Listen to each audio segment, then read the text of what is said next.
Hello everyone, today we will be discussing about ameloblastoma, which is a rare benign or cancerous tumor of odontogenic epithelium, much more commonly appearing in lower jaw. It was recognized in 1827 by Cusack, and this type of odontogenic neoplasm was designated as adamantinoma in 1885 by French physician Louis Charles Millessus. It was finally named to the modern name ameloblastoma in 1930 by Ivy and Churchill. The resulting lesion can cause severe abnormalities of the face and jaw, leading to severe disfigurement. Additionally, as abnormal cells grow easily, it infiltrates and destroys surrounding bony tissues. Wide surgical excision is required to treat this disorder. If an aggressive tumor is left untreated, it can obstruct the nasal and oral airways, making it impossible to breathe without oropharyngeal intervention. There are 4 types of ameloblastoma that have been described by WHO in 2017. First type is conventional or solid or multicystic type.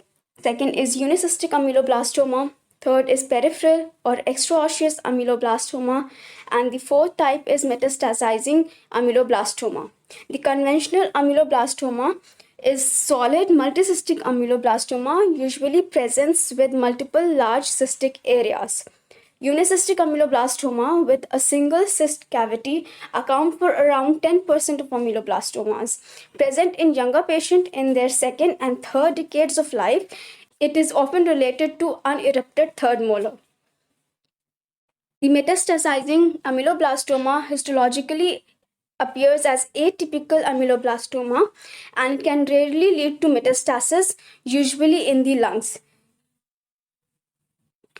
Peripheral ameloblastoma. The peripheral subtype composes of 2% of all ameloblastomas. Ameloblastoma can be found both in the maxilla and mandible. 80% are situated in mandible, with posterior ramus area being the most frequent site. The neoplasm are often associated with the presence of unerupted teeth, displacement of adjacent teeth, and resorption of roots. Symptoms of ameloblastoma include a slow-growing, painless swelling leading to facial deformity. And as the swelling gets progressively larger, it can impinge on other structures, leading in loosening of the teeth and malocclusion. Bone can also be perforated, leading to soft tissue involvement. The lesion has a tendency to expand the bony cortices because the slow growth rate of the lesion allows time for periosteum to develop a thin shell of bone ahead of the expanding lesion. This shell of bone cracks when palpated, and this phenomena is referred to as eggshell crackling or crepitus. Maxillary ameloblastoma can be dangerous and even lethal due to thin bone and weak barriers. The neoplasm can extend into the sinonasal passages, pterygomaxillary fossa, and eventually into the cranium and brain. Sometimes orbital invasion of the neoplasm has also been reported. Now coming to the histopathological picture of ameloblastoma. The conventional ameloblastoma have both cystic and solid neoplastic structures. The solid structure areas contains fibrous tissue islands or epithelium that interconnect through strands and sheets. The epithelial cells tend to move the nucleus away from the basement membrane to the opposite pole of the cell, that is called as reverse polarization. Two main histological patterns most oftenly appear. The first one is the follicular and second one is the plexiform pattern. The other less commonly appearing histological variants include acanthomatous basal cell and granular cell patterns.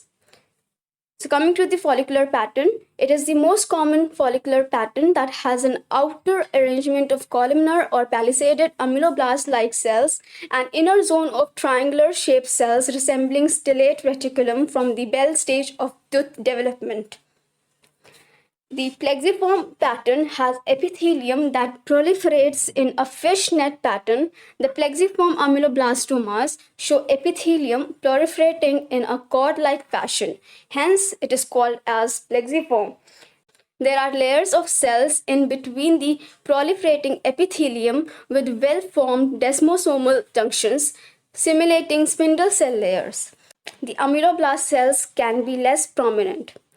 Structures include large cysts up to few centimeters in diameter. In follicular type, cysts develop in stellate reticulum, and in plexiform type, cysts are caused by degeneration of connective tissue stroma. Desmoplastic ameloblastoma is a distinctive histological variant of conventional ameloblastoma. It is found near equal frequencies in both maxilla and mandible. It resembles a fibroosseous lesion with no obvious ameloblast cells. It is dominated by dense collagenous tissue that is desmoplastic. In one center, desmoplastic ameloblastoma represented about 9% of ameloblastomas encountered. A systemic review showed a predilection of males and predominance in fourth and fifth decades in life. 52% of desmoplastic ameloblastomas show mandibular movements with a tendency to anterior region. Majority of tumors were found to have ill-defined margins radiographically. Diagnosis can be done through radiographical features.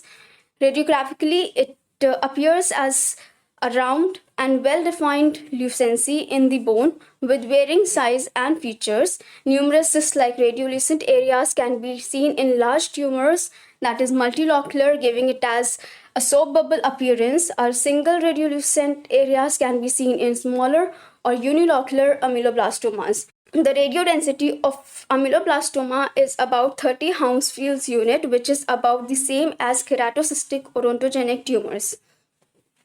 However, ameloblastomas show more expansion and seldom show high density areas. The lingual expansion is helpful in diagnosing ameloblastoma, as cysts rarely cause lingual plate expansion. Resorption of the roots of involved teeth can be seen in some cases.